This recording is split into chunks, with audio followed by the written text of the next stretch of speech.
Ultimately, Dubai FC is a serious social football club. Hands down, Dubai FC is probably the best run club in Dubai. Financially, sponsors on board, management, chairman, kit, everything about it is top quality. You've got everything. You've got your Australians, we've got people from Africa, we've got people from Spain, Europe, Eastern Europe, mainland Europe. It's a real mixed bag.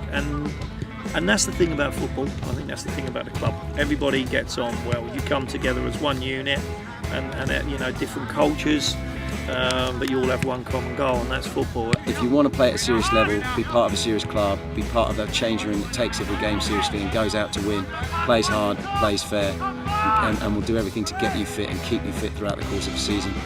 And Dubai FC is a great place to be a part of. It's a great club to be involved in terms of all-round football. Very well organised, very good partners, well funded, so our players pay a lot less to play football than other teams. Great bunch of lads, really good camaraderie. Great club to be involved in. High tempo, guys. That's what's going to win us. First 30 minutes. Come on, high tempo. Yeah, let's go. Come on.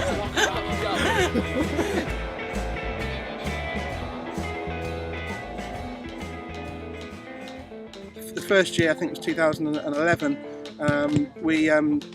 we did really well, and I think the third division team, the twos as we call it, the Dubai FC second team came third or fourth in the league, and the first team were mid-table, and really the club was kind of born from then. We realised we needed to add more structure, we realised we needed to add sponsorship, and we realised we needed the coach. So the first thing that I did was manage to poach Omar Dabouni, who was the winning coach from the year before, himself and a guy called Steve Rutter from the Vets, who won the first division the year before. So those guys came on board, came across to the club, and basically we put them in place of running our first team.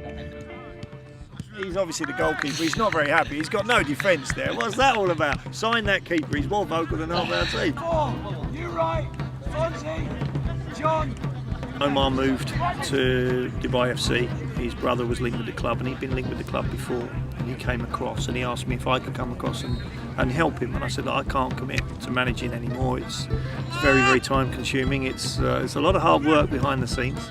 But he did say to me, would I come across and help? So I said I would. So yeah, I came over with him 2.5 years, nearly 3 years ago now. So they asked me if I'd like to come and take over. And I thought it was quite an interesting challenge, having taken a team that was full of extremely good footballers and just needed a bit of organisation and motivation possibly, and just a bit of leadership, to take on a team where you actually had to build a team, put it together, and really see what you could do without perhaps all of the best players in your side. Was an interesting challenge, and I was quite motivated as well, because I was really going to get the chance to do that by myself, as Ruts was pretty busy that year, and he agreed to help me out as and when he could, but it was my chance to sort of take the reins, if you like. To be honest, I was just looking for somebody that was going to be prepared to run the first team. Now, I knew he'd won a title with the Vets, but I really at that stage didn't know what he was going to bring to the club. I knew that the team that I'd be taking over, from having played them in the season that we won the league, they drew with us and they drew with the Irish, and they had 4 or 5 decent players, but they just didn't have a structure. I was impressed with Matt's energy, and I just thought, the things that I don't like doing about running a football club, this guy is all over. Putting a team together, trying to bring in a couple of new players, and trying to set a structure about how this team goes about its football that can deliver success. So it was at that point that I just thought, let's give it a go. And what's Omar like to play under as a manager? Omar loves a speech. He loves his team talks at the beginning. His nickname is Shakespeare because he likes to talk. We call him Shakespeare because he tells everyone to get there an hour before kick-off, and we think that's because most of his pre-match team talks take about 45 minutes. What do you think about this nickname? Well, I think that my team talks, I hope that they won't become the stuff of legend, and I do see the eyebrows starting to be raised and the glances. The guys get ready, they get changed, they want to get out there. I like to make sure that everybody knows their job before the game starts. It's great to play for him, and if you like your manager and he's inspirational when he's having his chats at the beginning of the match, it obviously makes you play better, and if you're 1-0 down, it gets you back and you can win the game. So we went into our first season. which was, I didn't really know what to expect. We sort of set ourselves a target of perhaps trying to finish top half. I told the guys top half. I didn't want to put them under too much pressure. I personally didn't want to finish outside the top 3. I figured from the teams I'd seen, outside the Irish and the Vets, everybody else we had a chance against. When we started to get into pre-season, we started to do the training, we started to work on, the shape of the team, mostly at first, defensive structure, how we should position ourselves without the ball. Could see pretty quickly that we could be a tough team to score against. Really wanted to be able to play, some attacking possession-based football. So we wanted ball players at the back, and we struggled actually to find. We just couldn't find any fullbacks. So that season we played 3-5-2. We were lucky to find 2 guys with like 3 lungs to play on the as wing backs. We had Robbie playing behind the 2 strikers, just pulling the strings. And when we actually got into the season, we started winning games quite quickly. And it was that point I think most people's ambitions started to change a little bit. And we arrived at the last sort of third of the season, maybe with the last 3 or 4 games to play. Teams like Safa, teams like, of course, the Irish were really strong. We had to win one of those last 2 games to win the league, and we managed to. We very narrowly missed out on the win against the Irish when they scored a great last-minute goal against us to take that game, having put 3 of our players off in the first 20 minutes, including Robbie and our centre-back. But then we went up to Dubai Sports City to play Safa. Again, a very tough game out there. We were 2-1 up, and we unfortunately, referee Gareth, who I've got a lot of respect for, he's contributed a lot to the league and amateur football here in Dubai, but I'll never quite forgive him for awarding 2 late penalties to Safa against us in that game. And those 2 losses unfortunately saw us end up equal on points with the Irish at the end of the season, but we with a worse goal difference. So we'd gone from surviving relegation the season before on goal difference to losing the league on goal difference, but a huge step forward. Finished second, and if I'm probably honest, we flattered ourselves in finished second. We did really, really well. But what that really did was give us the ambition to move into the following season with a little bit of extra building, a couple of new players. We really felt that we could challenge, and I think that was the difference, the belief right from the very start of last season that we could go on and win this league.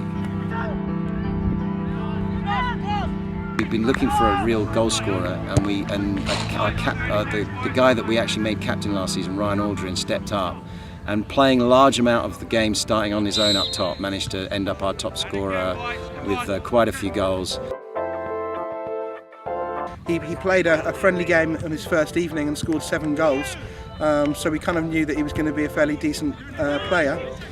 His close control, his little touches, little moves that he makes to create himself a yard or 2 or beat a player are actually exceptional. They're things that you see only really at the top level. Goal scoring's an art. You can't teach it. I don't care what you say. I watched a documentary last night about the Bayern Munich team of the 70s, and they were talking about Gerd Müller, and all his teammates were saying he's not the best footballer in the world, but you'd never find a better goal scorer. Ryan will probably be the first to admit, is he the best footballer? No. Has he got a natural ability to score goals? Absolutely, and you can't teach it. And as I say, on and off the pitch, he leads by example. So we actually went from 4th from bottom in our first year to 2nd, and last year we lifted, which is our greatest achievement as a club, we lifted the Dubai Amateur Football League Premier League title for the first time, which was tremendous because only 2 clubs have won that in the previous 10 years since the league started. So as a new club only being involved for 3 years, it was great to do that. Last season was amazing. Every single game we were going there thinking we were going to win. Super confident, everyone was super motivated. Never had to worry about who was going to be put on the team sheet. Never had to worry about people being late.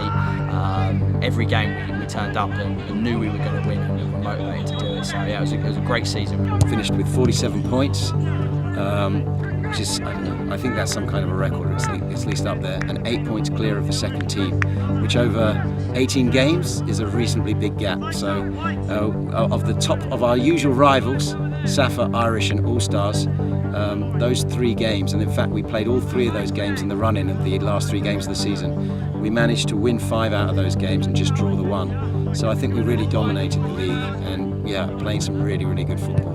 The thing for me with the club here is the team won it, and I don't mean that to sound very kind of contradictory or patronising. It was a team thing. We've got a great, really top quality group of guys, really good changing room, and they're really good to watch. You know, it's frustrating when they don't play and things aren't ticking, and you're trying to find out why it's not working. But when it does work, and when you're on a run, and when the guys believe and they're playing, you just sit back and watch them play and say, this isn't such a bad job after all. And really the club's grown and grown. The over 35s team won the league the last 2 years.